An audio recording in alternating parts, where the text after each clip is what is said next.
അധികാരത്തിലിരിക്കുന്ന ഒരു സ്വേച്ഛാധിപതിയുടെ മുന്നിൽ നിങ്ങൾ ഒറ്റയ്ക്ക് നിൽക്കുകയാണെന്ന് ഒന്ന് ഓർത്തു നോക്കൂ. നിങ്ങളുടെ ജീവൻ തന്നെ അപകടത്തിലാണ്. അങ്ങനെ ഒരു സാഹചര്യത്തിൽ നിങ്ങളുടെ ഉള്ളിലുള്ള ഒരു സത്യം നിങ്ങൾ എങ്ങനെ അവതരിപ്പിക്കും? അതൊരു വലിയ ചോദ്യമാണ്. ശബ്ദമുയർത്തി ആക്രോശിക്കുമോ അതോ വളരെ വികാരപരമായി സംസാരിക്കുമോ? സാധ്യതയുണ്ട്. എന്നാൽ ഖുറാനിലെ ഫെറവോന്റെ കൊട്ടാരത്തിൽ നടന്ന ഒരു സംഭാഷണം ഇതിൽ നിന്നൊക്കെ വളരെ വ്യത്യസ്തമായൊരു ചിത്രമാണ് നമുക്ക് തരുന്നത്. അതെ. ഇന്ന് നമ്മൾ നിങ്ങളുടെ സോഴ്സുകൾ ഉപയോഗിച്ച് ആ ഒരൊറ്റ സംഭാഷണത്തെ ഒന്ന് കീറിമുറിച്ചു പരിശോധിക്കാൻ പോവുകയാണ്. അതെ, ഇത് കേവലം ഒരു ചരിത്ര സംഭവത്തിന്റെ വിവരണമല്ല. നിങ്ങൾ നൽകിയിട്ടുള്ള ഈ ലേഖനം അതിനെ സമീപിക്കുന്നത് കടുത്ത സമ്മർദ്ദങ്ങൾക്കിടയിൽ ഒരാൾക്കെങ്ങനെ ചിന്തിക്കാനും യുക്തിപരമായി വാദിക്കാനും പിന്നെ ധാർമ്മികമായി നിലകൊള്ളാനും കഴിയും എന്നതിന്റെ ഒരു മാതൃകയായിട്ടാണ്. അതായത് മുദ്രാവാക്യങ്ങൾക്കപ്പുറത്തുള്ളൊരു ചിന്ത. കൃത്യമായി വിശ്വാസത്തിന്റെ ഒരു ബൗദ്ധിക ഘടന കണ്ടെത്താനാണ് നമ്മൾ ശ്രമിക്കുന്നത്. ഈ സംഭാഷണത്തിൽ ഒളിഞ്ഞിരിക്കുന്ന 7 പാഠങ്ങൾ നമുക്ക് ഓരോന്നായി ചുരുളഴിച്ചു നോക്കാം. ശരി, അപ്പൊ നമുക്ക് തുടങ്ങാം. ഈ സംഭവത്തിലെ നായകൻ ഫറവോന്റെ കൊട്ടാരത്തിലെ ഒരു പ്രമുഖൻ തന്നെയാണ്. അതെ, അത് പ്രധാനമാണ്. മൂസാ നബിയെ വധിക്കാനുള്ള ചർച്ചകൾ നടക്കുമ്പോൾ അദ്ദേഹം മുന്നോട്ട് വരുന്നു. അദ്ദേഹത്തിന്റെ ആദ്യത്തെ വാചകം തന്നെ വളരെ ശ്രദ്ധേയമാണ്. അദ്ദേഹം മൂസ ഞങ്ങളുടെ ആളാണ് എന്നോ ഞങ്ങളുടെ ഗോത്രത്തിന്റെ പ്രതിനിധിയാണ് എന്നൊന്നും അല്ല പറയുന്നത്. അല്ല, അദ്ദേഹം അതിലൊന്നും തൊടുന്നേയില്ല. അദ്ദേഹം നേരെ വിഷയത്തിന്റെ കാതലിലേക്ക് വരുന്നു. എന്നിട്ട് എല്ലാവരോടുമായി ചോദിക്കുന്നു. എന്താണ് ചോദിക്കുന്നത്? ഒരാൾ എന്റെ നാഥൻ ദൈവമാണ് എന്ന് പറഞ്ഞതിന്റെ പേരിൽ നിങ്ങൾ അദ്ദേഹത്തെ കൊല്ലാൻ പോവുകയാണോ? മറിച്ച് ഒരു അവകാശവാദത്തിലാണ്, ഒരു യാഥാർത്ഥ്യത്തെക്കുറിച്ചുള്ള പ്രഖ്യാപനത്തിലാണ്. ഇതാണ് നമ്മൾ കാണുന്ന ഒന്നാമത്തെ പാഠം. വിശ്വാസം തുടങ്ങുന്നത് സത്യത്തെ അംഗീകരിക്കുന്നതിലാണ്, അല്ലാതെ ഒരു കൂട്ടത്തോടുള്ള കൂറിലല്ല. ഒന്നു നിൽക്കൂ, അതൊരു പ്രധാനപ്പെട്ട കാര്യമാണ്. തീർച്ചയായും. കാരണം സാധാരണയായി വിശ്വാസമെന്ന് കേൾക്കുമ്പോൾ നമ്മുടെ മനസ്സിലേക്ക് വരുന്നത് ഒരു സമൂഹം, ഒരു കൂട്ടായ്മ എന്നൊക്കെയാണല്ലോ. അതെ അതെ. പക്ഷെ ഇവിടെ പറയുന്നത് അതല്ല അതിന്റെ തുടക്കം എന്നാണ്. നിലവിലുള്ള സാമൂഹിക കെട്ടുപാടുകളെ ചോദ്യം ചെയ്യുന്നതാണെങ്കിൽ പോലും സത്യമെന്ന് ബോധ്യപ്പെട്ട ഒന്നിന്റെ കൂടെ നിൽക്കുക, അതാണ് പ്രധാനം. കൃത്യമായി. സമൂഹം പലപ്പോഴും സത്യത്തേക്കാൾ പ്രാധാന്യം കൊടുക്കുന്നതെന്തിനാണ്? നിലവിലുള്ള അധികാരഘടനകൾക്ക്, പാരമ്പര്യങ്ങൾക്ക്, ഗോത്രമഹിമകൾക്ക്. ശരിയാണ്. ഖുറാൻ ഇവിടെ ഒരു അടിസ്ഥാന തത്വം മുന്നോട്ടിരിക്കുകയാണ്. നിങ്ങളുടെ കൂറൊരു ലേബലിനോടല്ല, മറിച്ച് സത്യത്തോടായിരിക്കണം. ആരാണ് പറയുന്നത് എന്നതിനേക്കാൾ എന്താണ് പറയുന്നത് എന്നതാണ് പ്രധാനം. ഓക്കെ, അപ്പോൾ അദ്ദേഹം ആ പ്രധാനപ്പെട്ട അവകാശവാദം മുന്നോട്ട് വെച്ചു. പക്ഷെ കേവലം ഒരു പ്രഖ്യാപനം കൊണ്ട് ആരും അത് അംഗീകരിക്കണമെന്നില്ലല്ലോ, പ്രത്യേകിച്ചും ഫറവേനെ പോലൊരാൾ. ഇല്ല, ഒരിക്കലുമില്ല. അപ്പോൾ അദ്ദേഹം അടുത്തതായി എന്താണ് ചെയ്യുന്നത്? വെറുതെ വിശ്വസിക്കാൻ ആവശ്യപ്പെടുകയാണോ? അല്ല, ഇവിടെയാണ് വിഷയം കൂടുതൽ രസകരമാവുന്നത്. അദ്ദേഹം ഉടനെ കൂട്ടിച്ചേർക്കുന്നു, അദ്ദേഹം നിങ്ങളുടെ നാഥന്റെ പക്കൽ നിന്നും വ്യക്തമായ തെളിവുകളുമായാണ് വന്നിരിക്കുന്നത്. തെളിവുകൾ? അതെ, ഇതാണ് രണ്ടാമത്തെ പാഠം. വിശ്വാസം ഭയത്തെയല്ല, തെളിവുകളെയാണ് മാനിക്കുന്നത്. അതായത് വിശ്വാസം എന്നത് അന്ധമായ ഒരു ചാട്ടമല്ല, മറിച്ച് തെളിവുകളെ വിലയിരുത്തി എടുക്കേണ്ട ഒരു നിലപാടാണ്. സത്യം പറഞ്ഞാൽ ഈ ഒരു പോയിന്റാണ് എന്നെ ഏറ്റവും കൂടുതൽ ചിന്തിപ്പിച്ചത്. ശരിയാണ്. കാരണം നമ്മൾ സാധാരണ വിശ്വാസത്തെക്കുറിച്ച് ഇത്ര യുക്തിപരമായി ചിന്തിക്കാറില്ലല്ലോ. തെളിവുകൾ എന്ന വാക്ക് തന്നെ ശ്രദ്ധേയമാണ്. തീർച്ചയായും. ഖുർആനിലെ ഒരു പ്രധാന വിമർശനം തന്നെ അതാണ്. പലപ്പോഴും ആളുകൾ സത്യം തള്ളിക്കളയുന്നത് തെളിവില്ലാത്തതുകൊണ്ടല്ല, പിന്നെയോ മറിച്ച് അത് അംഗീകരിച്ചാൽ പിന്നെ എന്ത് സംഭവിക്കുമെന്ന പേടികൊണ്ടാണ്. അധികാരം പോകുമോ, സമൂഹത്തിലെ സ്ഥാനം നഷ്ടപ്പെടുമോ, അതുവരെ ശീലിച്ച ജീവിതം മാറ്റേണ്ടി വരുമോ എന്നൊക്കെയുള്ള ഭയങ്ങൾ. അതുകൊണ്ട് അവർ എന്തു ചെയ്യും? തെളിവുകളെ നേരിടുന്നതിന് പകരം ആ തെളിവുകൾ കൊണ്ടുവന്ന ആളെ ഇല്ലാതാക്കാൻ ശ്രമിക്കും. ഇത് ഇന്നും എത്ര പ്രസക്തമാണല്ലേ? അതെ. ഒരു ആശയം തെറ്റാണെന്ന് തെളിയിക്കാൻ പറ്റാതെ വരുമ്പോൾ ആ ആശയം പറഞ്ഞ ആളെ വ്യക്തിപരമായി ആക്രമിക്കുന്നത് നമ്മളെപ്പോഴും കാണുന്നതാണല്ലോ. ശരിയാണ്. അപ്പോൾ ഇവിടെ പറയുന്നത് സന്ദേശവാഹകനെ ആക്രമിക്കാതെ സന്ദേശത്തെ നേരിടാനാണ്. അതെ. ഇനി അടുത്ത ഘട്ടം ശ്രദ്ധിക്കൂ. അദ്ദേഹം ഒരു സാധ്യത മുന്നോട്ട് വയ്ക്കുകയാണ്. അദ്ദേഹം പറയുന്നു, അദ്ദേഹം കള്ളം പറയുന്ന ആളാണെങ്കിൽ ആ കള്ളത്തിന്റെ പാപം അദ്ദേഹത്തിന് തന്നെയാണ്. എന്തൊരു ആത്മവിശ്വാസമുള്ള വാക്കുകളാണത്. അതെ. വിയോജിപ്പുകളെ ബലമായി അടിച്ചമർത്തേണ്ട ആവശ്യമില്ല എന്നൊരു നിലപാടാണിത്. ഇതാണ് മൂന്നാമത്തെ പാഠം. വിശ്വാസം ധാർമ്മിക ഉത്തരവാദിത്വത്തെയും നിർബന്ധിത അടിച്ചേൽപ്പിക്കലിനെയും വേർതിരിക്കുന്നു. എനിക്കത് പൂർണ്ണമായി മനസ്സിലായില്ല. ഒന്നുകൂടി വിശദീകരിക്കാമോ? തീർച്ചയായും. ഒരാളൊരു ആശയം മുന്നോട്ട് വയ്ക്കുന്നു. അത് കളവാണെന്ന് നിങ്ങൾക്കുറപ്പുണ്ടെങ്കിൽ പോലും അയാളെ നിശ്ശബ്ദനാക്കാൻ ബലപ്രയോഗം നടത്തേണ്ടതില്ല എന്നാണ് ഈ വാദം സൂചിപ്പിക്കുന്നത്. അതെന്തുകൊണ്ടാണ്? കാരണം ഒരസത്യത്തിന് സ്വയം നിലനിൽക്കാനാവില്ല. അത് കാലക്രമേണ സ്വയം ഇല്ലാതായിക്കോളും. അതിന്റെ ഭവിഷ്യത്ത് അത് പറയുന്നവൻ തന്നെ അനുഭവിക്കും. ഓക്കേ. നിങ്ങൾ മുൻകൂട്ടി വിധിച്ച് ദൈവത്തിന്റെ റോള് ഏറ്റെടുക്കേണ്ടതില്ല.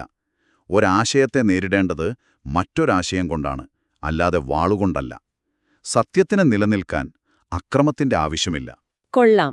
അതായത് truth dozen need body guards എന്ന് പറയുന്നത് പോലെ. അതെ, ആ ആശയം തന്നെ. സത്യത്തിന് സ്വയം പ്രതിരോധിക്കാനുള്ള കഴിവുണ്ട്. പക്ഷേ അദ്ദേഹം അവിടെ നിർത്തുന്നില്ല. വാദത്തിന്റെ അടുത്ത ഭാഗം ഇതിലും ശക്തമാണ്. അതെ, അവിടെയാണ് ഈ സംഭാഷണത്തിന്റെ ഒരു ബുദ്ധിപരമായ ക്ലൈമാക്സ് എന്ന് പറയാം. എന്താണത്? അദ്ദേഹം ചോദിക്കുന്നു, എന്നാൽ അദ്ദേഹം സത്യവാനാണെങ്കിലോ? അദ്ദേഹം നിങ്ങൾക്ക് മുന്നറിയിപ്പ് നൽകുന്ന കാര്യങ്ങളിൽ ചിലതെങ്കിലും നിങ്ങളെ ബാധിക്കും. ആ, ഇതാണ് 4ാമത്തെ പാഠം. വിശ്വാസം കേവലം ഉറപ്പിലല്ല, മറിച്ച് നഷ്ടസാധ്യതകളെ, അതായത് റിസ്കിനെ വിലയിരുത്തുന്നതിലും ഉത്തരവാദിത്വത്തോടെയുള്ള യുക്തി ഉപയോഗിക്കുന്നതിലുമാണ് ഊന്നുന്നത്. ഇതൊരു തരം വാട്ട് ഇഫ് ചോദ്യമാണല്ലോ. നിങ്ങൾക്ക് 100% ഉറപ്പില്ലാത്ത അവസ്ഥയിൽ പോലും ചിന്തിക്കാൻ പ്രേരിപ്പിക്കുന്നു. ഇതിനെ നമുക്ക് ഇന്നത്തെ കാലത്തെ ഒരു ഉദാഹരണത്തിലൂടെ മനസ്സിലാക്കാം. പറയൂ. ഇത് നമ്മൾ ഒരു ഇൻഷുറൻസ് പോളിസി എടുക്കുന്നത് പോലെയാണ്. ഓക്കേ. അപകടം സംഭവിച്ചില്ലെങ്കിൽ നമുക്ക് ആ പ്രീമിയം തുക നഷ്ടമാകും. അതൊരു ചെറിയ നഷ്ടമാണ്, പക്ഷെ അപകടം സംഭവിച്ചാലോ? വലിയൊരു ദുരന്തത്തിൽ നിന്ന് രക്ഷപ്പെടാം. അതെ, ആ ചെറിയ നഷ്ടം നമ്മളെ ഒരു വലിയ ദുരന്തത്തിൽ നിന്ന് രക്ഷിക്കും. ഇവിടെയും അതുപോലെയാണ് അദ്ദേഹം വാദിക്കുന്നത്. മൂസ പറയുന്നത് കളവാണെങ്കിൽ നിങ്ങൾക്കൊരു നഷ്ടവുമില്ല. ശരിയാണ്. നിങ്ങൾ അദ്ദേഹത്തെ അവഗണിച്ചാൽ മതി. പക്ഷേ അദ്ദേഹം പറയുന്നത് സത്യമാണെങ്കിലോ? നിങ്ങൾ നേരിടാൻ പോകുന്നത് ഒരു വൻ ദുരന്തമാണ്. അതുകൊണ്ട് സാധ്യതകളെ വിലയിരുത്തി ഏറ്റവും കുറഞ്ഞ നഷ്ടസാധ്യതയുള്ള ഒരു നിലപാടെടുക്കൂ. ഇതൊരു വിവേകപൂർണമായ ധാർമ്മിക ചൂതാട്ടമാണ്, ഒരു വൈസ് മോറൽ വേജർ എന്ന് പറയാം. അതായത് ഞാൻ പറയുന്നത് ശരിയാണെങ്കിൽ നിങ്ങൾ പെടും, അല്ലെങ്കിൽ എനിക്കൊന്നും സംഭവിക്കാനില്ല എന്ന് വളരെ മാന്യമായി പറയുന്നൊരു രീതി. അതെ അതെ. ഇന്നത്തെ കാലത്ത് ഇത് പ്രയോഗിച്ചാൽ എങ്ങനെയുണ്ടാകും? ഇത് അന്ധമായി വിശ്വസിക്കാനുള്ള ആഹ്വാനമല്ല, മറിച്ച് ഏറ്റവും മോശം സാഹചര്യം ഒഴിവാക്കാൻ എന്തു ചെയ്യണം എന്ന് ചിന്തിക്കാനുള്ള ഒരു ക്ഷണമാണ്. ശരിയാണ്. ഇനി ഈ വാദങ്ങളെല്ലാം പറയുന്ന ആളെക്കുറിച്ച് ലേഖനത്തിൽ നൽകിയിരിക്കുന്ന ഒരു വിവരണം നമ്മൾ ശ്രദ്ധിക്കണം. എന്താണത്? അദ്ദേഹത്തെ വിശേഷിപ്പിക്കുന്നത് തന്റെ വിശ്വാസം മറച്ചുവെച്ച ഒരു വിശ്വാസി എന്നാണ്. ഇത് നമ്മളെ 5ാമത്തെ പാഠത്തിലേക്ക് നയിക്കുന്നു. എന്താണത്? വിശ്വാസം എന്നത് പുറമേ പ്രകടമാകുന്നതിന് മുൻപും നിലനിൽക്കുന്ന ഒരു ആന്തരിക ബോധ്യമാണ്. പക്ഷേ അതൊരു തരം ഭീരുത്വമായി വ്യാഖ്യാനിക്കപ്പെടില്ലേ? സ്വന്തം വിശ്വാസം തുറന്നു പറയാൻ ധൈര്യമില്ലാത്ത ഒരാളല്ലേ അദ്ദേഹം? അതൊരു നല്ല ചോദ്യമാണ്. എപ്പോഴാണ് നിശബ്ദത ഒരു തന്ത്രവും എപ്പോഴാണത് ഭയവുമാവുന്നത്? വളരെ നല്ല ചോദ്യം. ഖുർആൻ വിശ്വാസത്തിന് പല ഘട്ടങ്ങളുണ്ടെന്ന് അംഗീകരിക്കുന്നുണ്ട്. ചിലപ്പോൾ കടുത്ത അടിച്ചമർത്തലുകൾക്ക് കീഴിൽ തന്ത്രപരമായ നിശബ്ദത പാലിക്കേണ്ടി വരും. പരസ്യമായി പ്രഖ്യാപിക്കുന്നതിന് മുൻപ് ഒരു വ്യക്തിയുടെ ഉള്ളിൽ ആ വിശ്വാസം വളരുകയും പാകപ്പെടുകയും ചെയ്യാം. ഇവിടെ പ്രധാനപ്പെട്ട കാര്യം, വിശ്വാസമെന്നത് ആദ്യമേ ഒരു സാമൂഹിക അടയാളമോ പ്രകടനമോ അല്ല. അത് ഒരു ആന്തരികമായ കാര്യമാണ്. അതെ, അതൊരു ആന്തരികമായ സത്യസന്ധതയാണ്, ഒരു ഇന്റേണൽ കൺവിക്ഷൻ. പരസ്യമായി പ്രഖ്യാപിക്കുന്ന വിശ്വാസം മാത്രമേ യഥാർത്ഥ വിശ്വാസമാകൂ എന്ന ധാരണയെ ഈ സംഭവം തിരുത്തുന്നു. ഓരോ വ്യക്തിയുടെയും സാഹചര്യങ്ങൾ വ്യത്യസ്തമായിരിക്കും. എനിക്കിപ്പോൾ ആ വാദങ്ങളുടെ രീതി കൂടുതൽ വ്യക്തമാകുന്നുണ്ട്. അദ്ദേഹം സ്വന്തം ഐഡന്റിറ്റി പ്രഖ്യാപിച്ച് അവരെ പ്രകോപിപ്പിക്കുന്നില്ല. ഇല്ല. പകരം അവരുടെ യുക്തിയെയാണ് അദ്ദേഹം അഭിസംബോധന ചെയ്യുന്നത്. ഇത് അദ്ദേഹത്തിന്റെ സംസാരരീതിയെക്കുറിച്ചുള്ള അടുത്ത പോയിന്റിലേക്ക് നമ്മളെ എത്തിക്കുന്നുണ്ടെന്ന് തോന്നുന്നു. തീർച്ചയായും. അതാണ് 6ാമത്തെ പാഠം. എന്താണത്? വിശ്വാസം സംസാരിക്കുന്നത് നീതിയോടെയാണ്, പ്രകോപനത്തോടെയല്ല. അദ്ദേഹത്തിന്റെ സംസാരത്തിന്റെ ടോൺ ശ്രദ്ധിക്കൂ. ശാന്തമാണ്. അത് ശാന്തമാണ്, യുക്തിസഹമാണ്. കുറ്റപ്പെടുത്തലുകളോ അധിക്ഷേപങ്ങളോ ഇല്ല. ശരിയാണ്. ഫറവോന്റെ ആളുകളെ തിന്മയുടെ പക്ഷം എന്ന് മുദ്രകുത്തി അപമാനിക്കാൻ അദ്ദേഹം ശ്രമിക്കുന്നില്ല. മറിച്ച് അവരെ ഒരു പൊതുവായ ചിന്തയിലേക്ക് ക്ഷണിക്കുകയാണ്. ഇത് ഖുറാനിലെ ദാഴ്വ അഥവാ ക്ഷണത്തിന്റെ ഒരു മാതൃകയാണെന്ന് ലേഖനത്തിൽ പറയുന്നുണ്ട്, അല്ലേ? അതെ. ആധിപത്യം സ്ഥാപിക്കുന്നതിനു പകരം ചിന്തിക്കാൻ ക്ഷണിക്കുക. ശബ്ദമുയർത്തുന്നതിലൂടെയോ അധിക്ഷേപിക്കുന്നതിലൂടെയോ അല്ല ആശയങ്ങളെ വിജയിപ്പിക്കേണ്ടത്. പിന്നിങ്ങനെയാണ്. മറിച്ച് വ്യക്തമായ ന്യായവാദങ്ങളിലൂടെയാണ്. സത്യത്തിന് കരുത്തു കൂടുന്നത് അത് പ്രകോപനമില്ലാതെ മാന്യമായി അവതരിപ്പിക്കുമ്പോഴാണ്.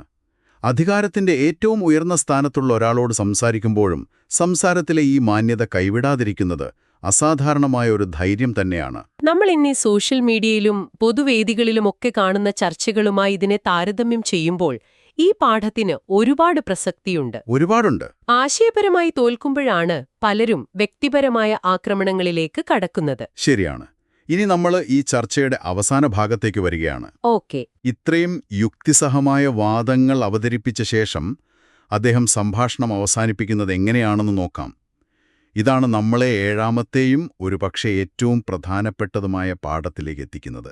ഓക്കെ. അപ്പോൾ ഇതെല്ലാം കൊണ്ട് എന്താണ് അർത്ഥമാക്കുന്നത്? എന്താണ് ആ അവസാനത്തെ പോയിന്റ്? അദ്ദേഹം പറയുന്നു, അതിക്രമകാരിയും കള്ളം പറയുന്നവനുമായ ഒരാളെ ദൈവം നേർവഴിയിലാക്കുകയില്ല. ഇവിടെയാണ് ഈ ചർച്ചയുടെ കാതൽ. അവിശ്വാസത്തെ കേവലം ഒരു ബൗദ്ധിക പരാജയമായിട്ടല്ല, ഒരു ഇന്റലക്ച്വൽ ഫെയിലിയറായിട്ടല്ല, പിന്നെ മറിച്ച് ഒരു ധാർമ്മിക പരാജയമായിട്ടാണ്, ഒരു മോറൽ ഫെയിലിയറായിട്ടാണ് ഖുർആൻ കാണുന്നത്. അതായത് ഒരാൾക്ക് സത്യം മനസ്സിലാക്കാൻ കഴിയാത്തത് അയാൾക്ക് ബുദ്ധിയില്ലാത്തതുകൊണ്ടല്ല എന്നാണോ? അതെ, മറിച്ച് അയാളുടെ ധാർമ്മികമായ സത്യസന്ധത ഇല്ലായ്മ കൊണ്ടാണ്. ഓക്കെ. ഇവിടെ മാർഗദർശനം അല്ലെങ്കിൽ ഹിദായത്ത് എന്നത് ഒരാളുടെ ഐക്യൂവിനെയല്ല ആശ്രയിച്ചിരിക്കുന്നത്. അതയാളുടെ ആത്മാർത്ഥതയാണ്. അതെ, അയാളുടെ ആത്മാർത്ഥതയെയും നീതിബോധത്തെയുമാണ്. ഒരാൾ തന്നോട് തന്നെ കള്ളം പറയുകയോ മറ്റുള്ളവരെ അടിച്ചമർത്തുകയോ അഹങ്കാരിയായിരിക്കുകയോ ചെയ്യുമ്പോൾ സത്യത്തെ തിരിച്ചറിയാനുള്ള അയാളുടെ കഴിവ് സ്വയം ഇല്ലാതാവുകയാണ്. അതായത് അഹങ്കാരവും അനീതിയും സത്യത്തിലേക്കുള്ള വഴി അടച്ചു കളയുന്നു. അതെ, അതൊരു തരം സ്പിരിച്വൽ കാറ്ററാക്ട് പോലെയാണ്. കണ്ണ് കാണുന്നുണ്ട്, പക്ഷെ വ്യക്തതയില്ല.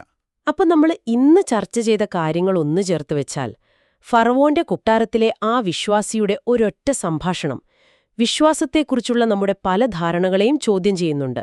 തീർച്ചയായും. അതൊരു കൂട്ടത്തോടുള്ള കൂറല്ല, മറിച്ച് സത്യത്തോടുള്ള പ്രതിബദ്ധതയാണെന്ന് നമ്മൾ കണ്ടു. അതെ, അത് തെളിവുകളെ മാനിക്കുന്നു, അക്രമത്തിൽ നിന്ന് വിട്ടുനിൽക്കുന്നു, വിയോജിക്കാനുള്ള അവകാശത്തെപ്പോലും അംഗീകരിക്കുന്നു. മാത്രമല്ല, അത് നഷ്ടസാധ്യതകളെ കൂടി കണക്കിലെടുക്കുന്ന ഒരു യുക്തിപരമായ തിരഞ്ഞെടുപ്പാണ്. ഏറ്റവും പ്രധാനമായി, വിശ്വാസം എന്നത് പരസ്യമായ ഒരു അടയാളമാകുന്നതിനു മുൻപ് ഒരു വ്യക്തിയുടെ ഉള്ളിൽ സംഭവിക്കുന്ന ധാർമ്മികമായ ഒരു നിലപാടാണ്. ശരിയാണ്. അത് സംസാരിക്കേണ്ടത് പ്രകോപനമില്ലാതെ നീതിയോടെയാണ്. അവസാനം സത്യം കാണാനുള്ള കഴിവ് നമ്മുടെ ബുദ്ധിയുമായിട്ടല്ല, നമ്മുടെ സ്വഭാവശുദ്ധിയുമായിട്ടാണ് ബന്ധപ്പെട്ടിരിക്കുന്നത്. തീർച്ചയായും. ഇത് ഉച്ചത്തിലുള്ള പ്രകടനപരമായ വിശ്വാസമല്ല, മറിച്ച് വ്യക്തമായ കാഴ്ചപ്പാടുള്ള ഉത്തരവാദിത്തമുള്ള വിശ്വാസമാണ്. ബലപ്രയോഗത്തിന് പകരം യുക്തിയെ ആയുധമാക്കുന്ന ഒരുതരം ധൈര്യമാണിത്. ഇന്നത്തെ ശബ്ദകോലാഹലങ്ങൾക്കിടയിൽ വ്യക്തതയോടെ ചിന്തിക്കാനും സത്യസന്ധമായി നിലകൊള്ളാനും ഖുർആൻ ആവശ്യപ്പെടുന്നത് ഇത്തരത്തിലൊരു നിലപാടാണ്. ഈ വിശകലനം നമ്മളെ ഒരു പ്രധാനപ്പെട്ട ചോദ്യത്തിലേക്ക് കൊണ്ടുവരുന്നു. ഇന്നത്തെ നമ്മുടെ ലോകത്ത് സത്യത്തോടുള്ള പ്രതിബദ്ധത എന്ന നിലയിലുള്ള വിശ്വാസത്തെയും ഒരു കൂട്ടത്തോടുള്ള ഐക്യപ്പെടൽ എന്ന നിലയിലുള്ള വിശ്വാസത്തെയും നമുക്ക് എങ്ങനെ വേർതിരിച്ചറിയാൻ കഴിയും? നല്ല ചോദ്യമാണ്. നിങ്ങളുടെ സ്വന്തം സാമൂഹിക വ്യവസ്ഥയെ, നിങ്ങളുടെ കംഫർട്ട് സോണിനെ തകിടം മറിച്ചേക്കാവുന്ന ഒരു സത്യം അംഗീകരിക്കേണ്ടി വരുമ്പോഴാണ് യഥാർത്ഥ വിശ്വാസം ആരംഭിക്കുന്നതെന്ന് ഈ ലേഖനം സൂചിപ്പിക്കുന്നു.